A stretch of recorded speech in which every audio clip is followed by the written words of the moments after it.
আলাইকুম। সকলে কেমন আছেন? আশা করছি ভালো আছেন। প্রতি পর্বের মতো এই পর্বেও থাকছে বিষয়ভিত্তিক আলোচনার সঙ্গে কিছু পরামর্শ এবং কিছু অনুশীলন, যা আপনারা আমাদের সঙ্গে খুব সহজেই করতে পারেন।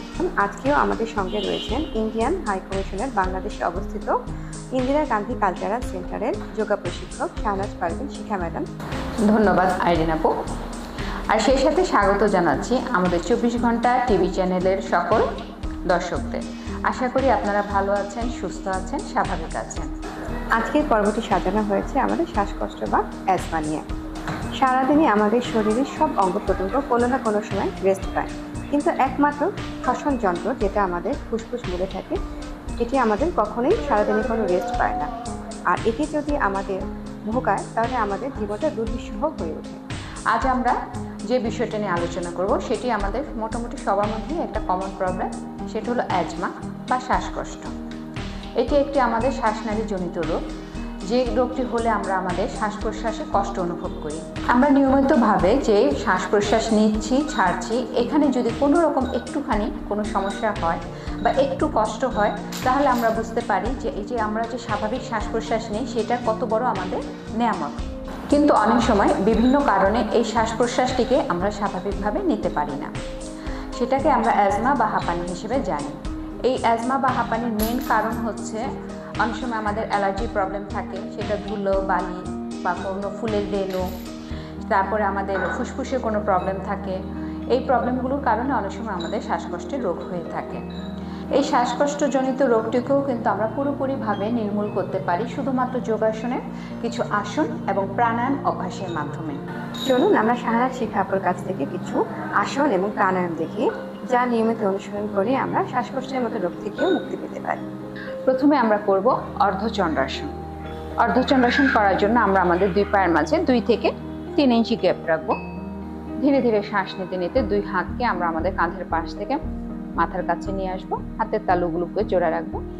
খেয়াল রাখবো হাত দিয়ে আমরা আমাদের কানকে ঢেকে রাখবো। এবার আমরা ধীরে ধীরে শ্বাস নিতে নিতে পেছনে যাব।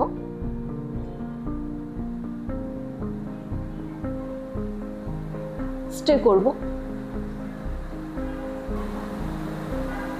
শ্বাস চাপতে চাপতে চলে আসব। লক্ষ্য রাখবো যখন আমরা পেছনে যাব, ব্যাকে যাব, আমাদের শ্বাস নিতে একটু কষ্ট হবে, কিন্তু আমরা কষ্ট করে শ্বাস বন্ধ রেখে করব না। যতটুকু পারি শ্বাস প্রশ্বাস স্বাভাবিক রেখে করব, না পারলে আমরা চলে আসব। এবার আমরা করব উষ্ট্রাসন। আমরা বজ্রাসনে বসবো। বজ্রাসন থেকে হাঁটুর উপরে দাঁড়িয়ে যাব। দুই হাঁটুর মাঝে একটু গ্যাপ দিব। ধীরে ধীরে শ্বাস নিতে নিতে দুই হাতকে কাঁধ বরাবর নিয়ে আসবো। বাঁ হাতকে আমরা আমাদের কোমরের উপর রাখবো। শ্বাস নিতে নিতে আমরা ডান হাতকে আমাদের ডান পায়ে নিয়ে যাব। বাঁ হাতকে বাঁ পায়ে।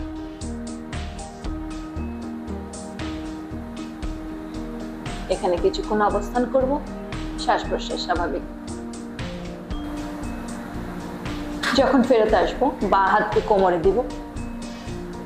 ধীরে ধীরে ডান হাতকে নিয়ে আসবো। আবার আমরা বজ্রাসনে বসে যাব। এখন আমরা করব মৎস্যাসন। মৎস্যাসন করার জন্য আমরা প্রথমে আমাদের পিঠের উপরে শুয়ে পড়ব। পা দুটোকে একসাথে রাখবো। দুই হাতকে আমরা আমাদের কানের কাছে নিয়ে আসবো। ধীরে ধীরে শ্বাস নিতে নিতে আমরা আমাদের মাথাকে উঠিয়ে দিব।